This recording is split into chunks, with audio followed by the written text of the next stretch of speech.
Oh, yes. Welcome back, everyone. Today I am very excited and even surprised to be bringing you a review for the brand new Transformers Legacy Wave 2 Deluxe figure, Decepticon Wild Rider. Wild Rider and his Wave-mate Elita 1 have unexpectedly turned up in stock at Big Bad Toy Store, so since I had them pre-ordered, they showed up. Oddly enough, only those two, but I just had to go ahead and, ship them in, do a review for you guys. That being said, if you've seen my reviews before, you know how this goes. We're going to take a look at Wild Rider's packaging, then we'll open it up. We'll take a nice look at his instructions, and then we'll see Wild Rider himself in both vehicle and robot modes. Naturally, I'll be doing plenty of group shots and comparisons today, and then at the end of the video, I'll give my final thoughts. So Wild Rider comes in your standard Deluxe class Legacy packaging, complete with open half window right here. You get all your branding, you get his name, and then on the front you get some really nice artwork of the vehicle mode. We also get a call out for Menasor right here. He's considered number 2 of 5 for Menasor. On this side, we get some really nice robot mode artwork as well as a close-up. We get his name right here in Ancient Autobot. And then on the back, we get renders of the toy in both vehicle and robot modes. He takes 13 steps to transform, so not the most complex thing out there. Hopefully that lack of complexity doesn't mean lack of quality. Down here you can see the QR code that you could scan in on the Transformers website to get like digital tech specs for Wild Rider. And then here on this side, we get the Decepticon half of the Legacy side panel. Okay, here's the instruction sheet for Wild Rider. So you get his name on the bottom, render in the middle, and then your branding around the edges. We open this up. One thing that the instructions don't show you is how to get his back kibble splayed out like it's supposed to be from out of the package. I mean, I guess you can just kind of infer it from the regular transformation, but normally they do that. Kind of surprised they left it out. All right, so you can see they show you how to have him wield his weapons individually or plug them together and have him wield them as one double-barreled weapon. And then they do the transformation from robot to vehicle. Goes around the back, shows you how to attach the weapons in 2 different ways, either individually in each 5mm port on top, or plug them together and have them offset to one side for some reason. Now, one thing you may notice is that his combination instructions, like to form Menasor's leg, are not included in here. They are instead included in the instructions for Motor Master. So it's on the very back page right here, and it's really simple. There's not much to it. You just fold the windshield back, flip the car hood up, and then plug them into the leg, and that's all there is to it. So, yeah, if you don't have Motor Master, you won't have instructions for, achieving that 3rd mode, but it's incredibly simple. You shouldn't need help with that. And now we can see Wild Rider's vehicle mode, and it's incredibly sleek looking overall. I really like the way this thing came out. It's a little finicky. If you put too much pressure in certain parts, things tend to come undone a little bit, kind of pop at the seams. He's got, see like that? He's got feet on the underside that are kind of a pain because they're supposed to plug in 2 different places. There's like a little port here and a little port here, and they don't really plug into both of them very well. And if you try, you tend to do that and pop this area open a little bit. So you really gotta just kind of play with the feet and get them as flush as you can, because otherwise they tend to drag when you roll him. So right now I have them positioned pretty well, and you can see he rolls very smoothly. But if they are out of position a little bit, oh, you know what? Let's fix that and see if he still rolls smoothly. Nope. Now I can feel him dragging. So that's going to be a constant struggle. He's kind of fighting against his own tolerances here, and can have some mixed effects. Now it's just dragging completely. So be aware of that. He does seem to have some mild issues here with everything tabbing together right there. That's pretty smooth right there. So just be careful. When you handle this guy, you're probably going to have certain panels and stuff just come on tab, so just be aware of that. All right, so you can see I have the blasters mounted to the roof, and I think this is the best looking configuration. Take these off for a second. You can see that, like Wild Rider, his blasters are not symmetrical, they're the same piece, meaning they have the post on the same side. And at this point, I can only assume this is a cost-cutting measure, because normally there'd be some symmetry here. But you can plug them together in either order, like this, and then you can plug it into either hole here, though now they're offset, so I don't really like to do that. Now, I think what they're going for here Each individual rifle bears a resemblance to the one that the original Wild Rider toy included, just this little blaster thing with a scope. But the toy also had this big double-barreled cannon that would attach to the back of the vehicle.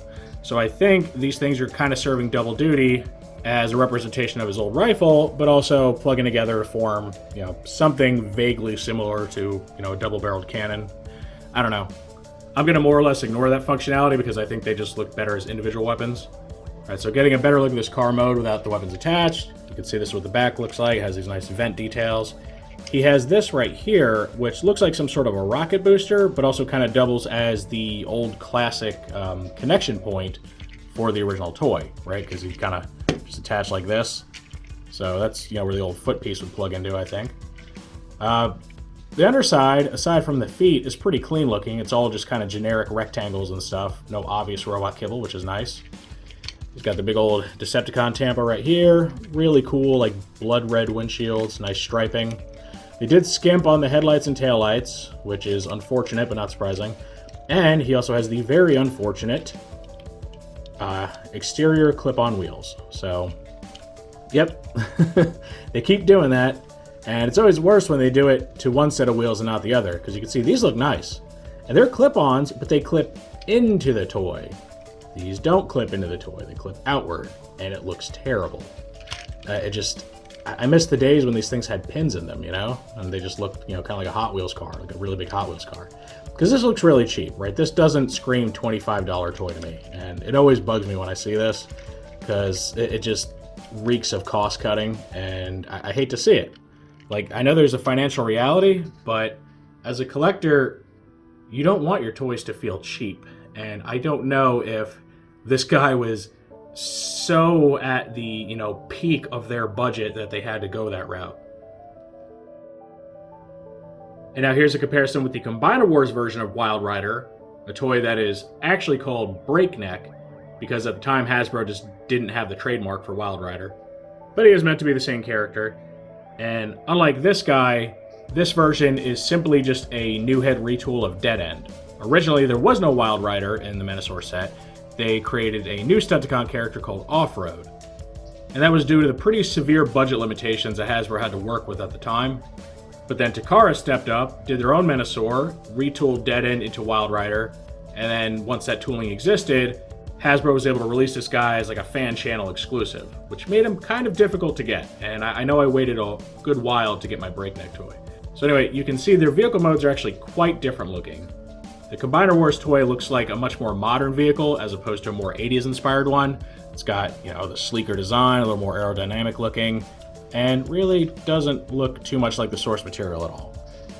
Now part of that is because he is actually based off of Dead End and not Wild Rider.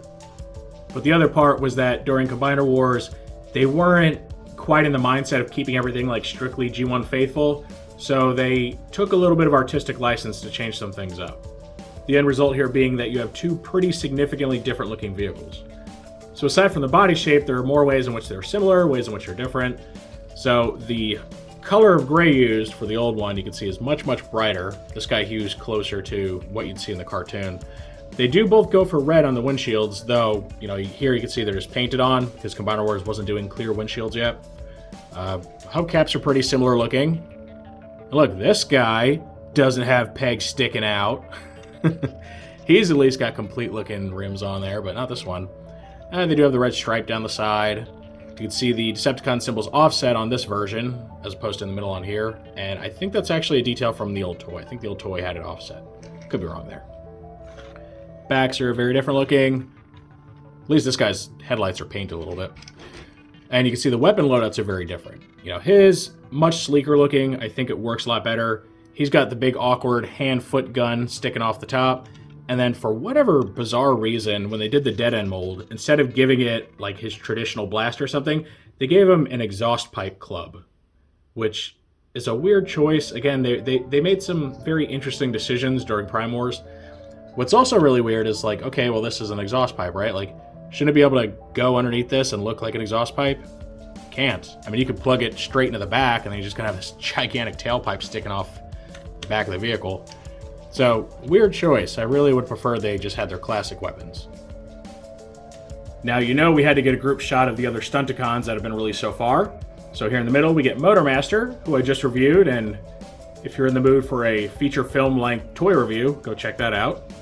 I spare no details there. And then, of course, we get Dragstrip from Wave 1.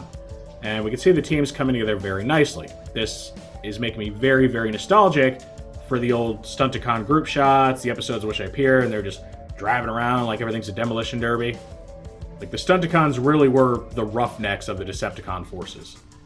Didn't respect authority, they just wanted to mess around, destroy things, and it made them a very, very fun group of Transformers.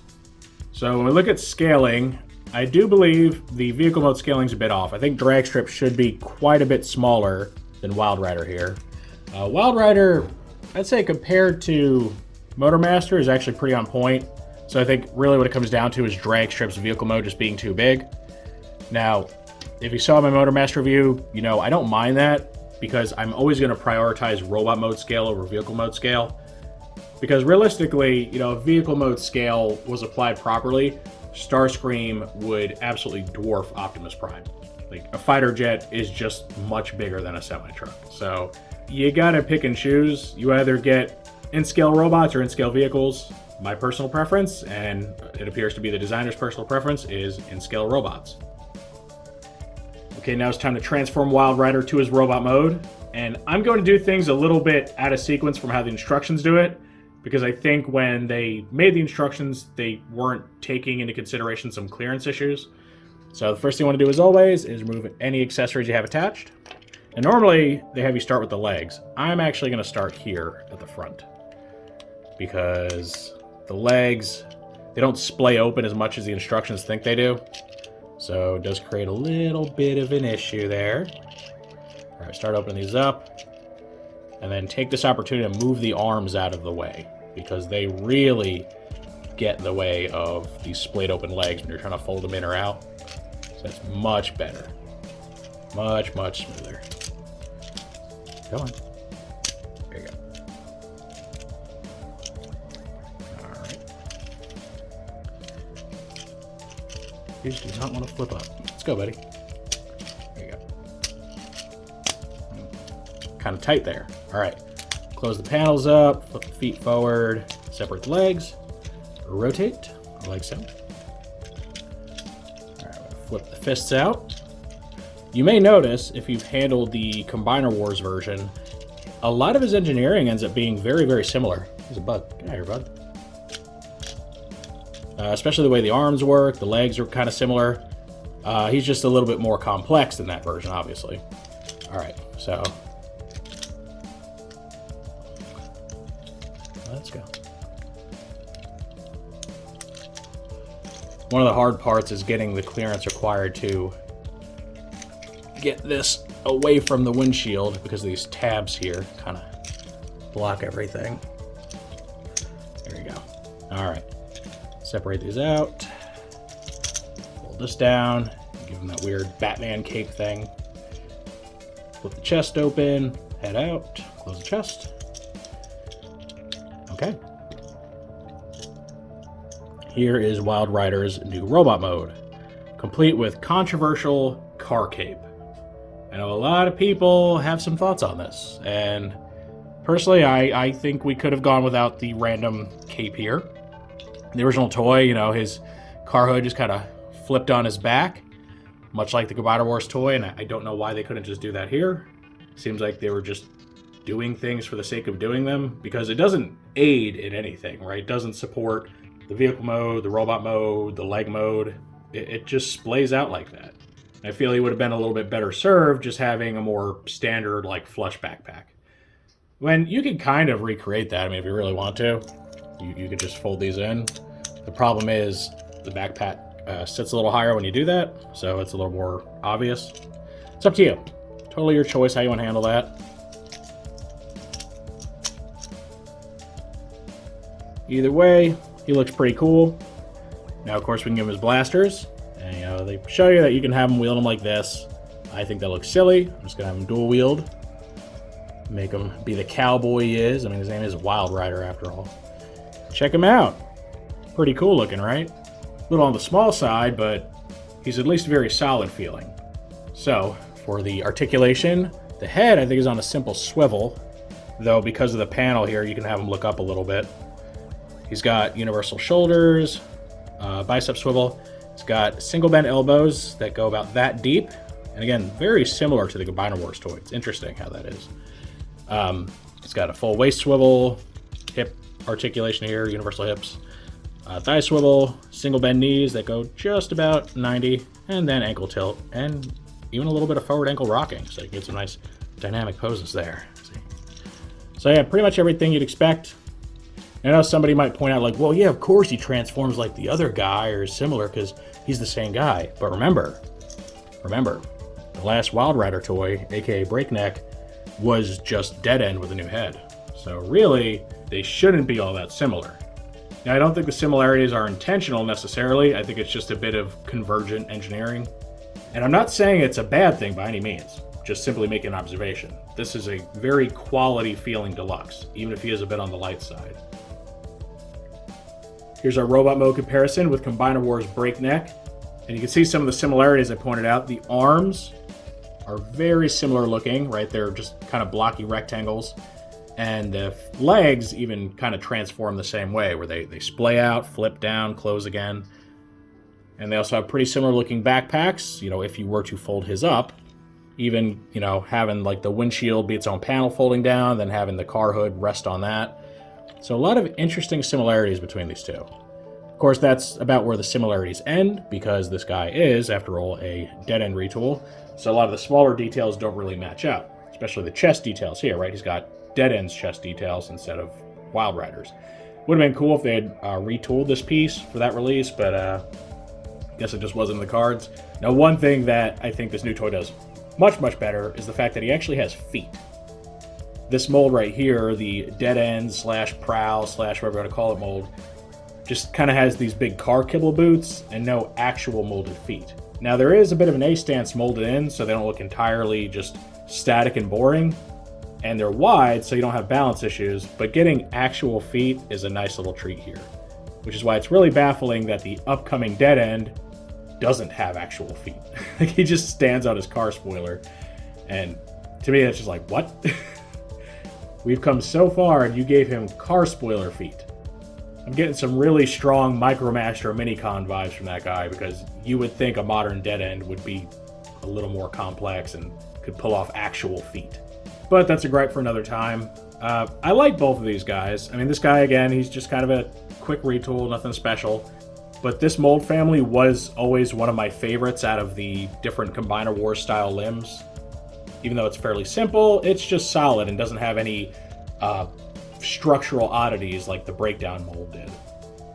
You'll also notice he's a good bit taller than this new one, but that's pretty par for the course.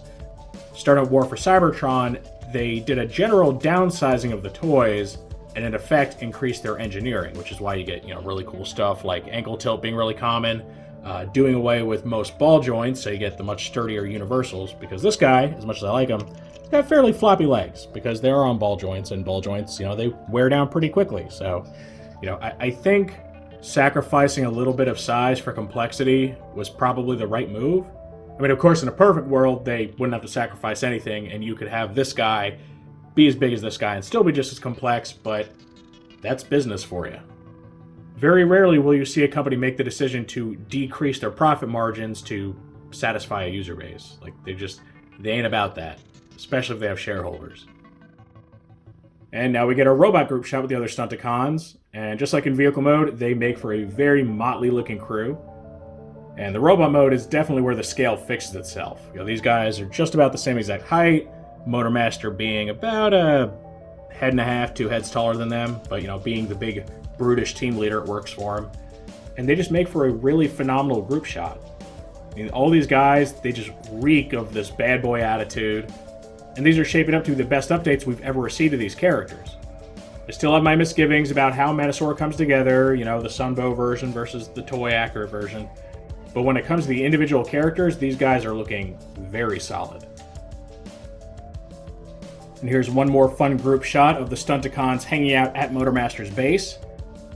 Now, one thing I feel the designers did absolutely right when they were redesigning Motormaster and the way he worked was giving him a dedicated base. The old Motormaster toy he turned into a base. Like the base was made of his body because his body was made of the cab and the trailer. And as cool as that was, I mean, it could interact with Trypticon and everything. I have to admit the idea of Motormaster existing separately from the base so he can actually hang out there with his buddies is a lot cooler. And it allows for the base to be, you know, a lot more base-like and impressive. So I can definitely see people displaying these guys individually, like hanging out around this base mode. And I'm looking forward to doing group shots when we get the other two Stunticons and seeing how cool they all look just hanging out at their base of operations together, plotting their next destruction derby or their next attack against the Autobots. And now the last thing we need to look at is Wild Rider's combiner functionality. So the first thing you need to do is put him back in his car mode. And it's very simple. You can leave the weapons attached. They won't really get in the way. So you go ahead, pop the windshield up. The instructions have you like swing it all the way up, which these would block, but you don't need to. Really don't need to. All right, you gotta work the car hood loose a little bit and just fold it up like that. That's it. You're just bending the front of the car back. And we're gonna take old Menasor here. Now, technically, I believe either leg bot can go on either leg, unlike the arm bots, but the official place is right here on the left leg. And all you're doing, plugging this in. Sorry, not there. Here. You're gonna push on this purple slide right here. Come on, buddy.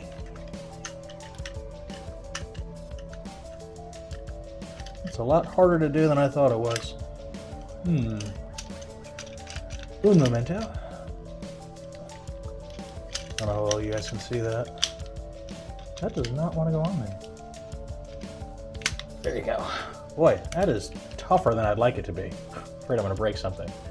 All right, once you get all this worked out, he should plug on there just like that. You keep the car kibble bent up as to not interfere with the feet. And then attaching him causes these doors to swing out, creating the facade of his kibble underneath the car, though done up in gray like it is in the cartoon.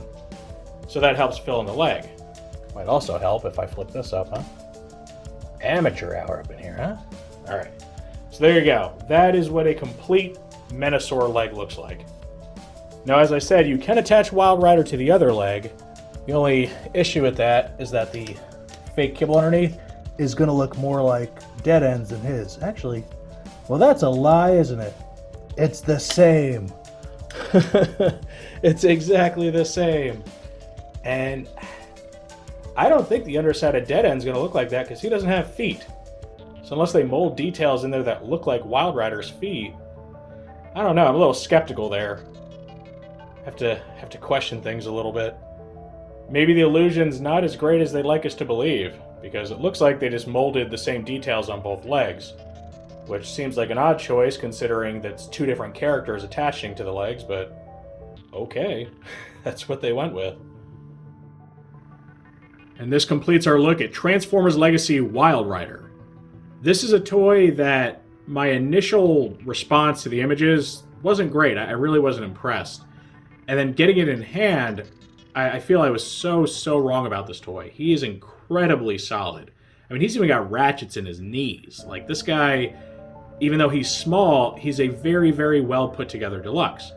You know, the weird car kibble cape, I still find to be a bit strange, but luckily it's entirely optional. You can just collapse the hood down into a regular car hood and have it like a regular backpack. So I like the fact that they did give you at least the option to, you know, not utilize this more stylized take on his kibble. Other than that, I think he's great. Very cartoon accurate looking, except for, you know, obviously the backpack. Both modes look phenomenal. Like, the car mode is excellent. It could use some headlight and taillight paint, but that's like 90% of car mode Transformers these days. The robot mode is awesome. And the combining gimmick, it's a little harder to actually put together than I like actually getting it in there, getting it pegged in, and pressing that switch down. A lot more resistance than I'd like. I'm afraid I'm going to crack something. But then again, I was also doing it at a weird angle for filming purposes, so maybe I just didn't have the right amount of leverage. But it looks pretty cool. You know, the whole gimmick of the doors like flipping in and forming like fake car kibble underneath is a really neat idea. It's really well executed for the most part. I'm still kind of confused and baffled why the kibble looks the same for both of them. I'll give them the benefit of the doubt, and maybe they designed Dead End in such a way to where his underneath actually does look the same. Maybe. Either that or it's a bit of an oversight. I'm not really sure. But this guy himself, I think he's really solid. I'm so impressed, and I'm happy to say I was wrong about him. I like it when my initial judgments that are negative get disproven, because it's like, wow, you guys, like, you really impressed me here, because I wasn't really crazy about this. So yeah, I'm really thrilled with this guy, and I think anybody else that picks him up will be too. Now, he's currently showing up at select online retailers. I mentioned I got mine from Big Bad Toy Store. I'm sure some others are getting them in. I know some other people have done reviews already. I'm not sure if they're on shelves yet. I don't think I've seen the Wave 2 Deluxes on shelves. I could be wrong. So yeah, if you can pick this guy up, I think you'll like him. Even if you don't want to collect all the Stunticons, you don't want to build Menasor or something, if you just want a really cool looking car transformer, and like a cool looking Decepticon, I think you'd be very, very happy with this guy. He is great. Like 9 out of 10 for me. Of course, that is just my thoughts on Wild Rider, so now I want to know what you all think of this toy. Were your initial reactions as skeptical as mine, or did you like him off the bat? And if you didn't like him, are you more impressed now seeing him in hand and getting a better look at him? Or do you not like this guy? Maybe you're just not interested in the character, you don't like the way they did it, you can't get over the weird backpack cape. Any and all feedback is always welcome in the comments section. If you enjoyed this review, make sure to toss it a like. Let YouTube know you want to see more stuff like this. If you do want to see more like this, make sure to subscribe and hit that notification bell so you always get a heads up when I post something new.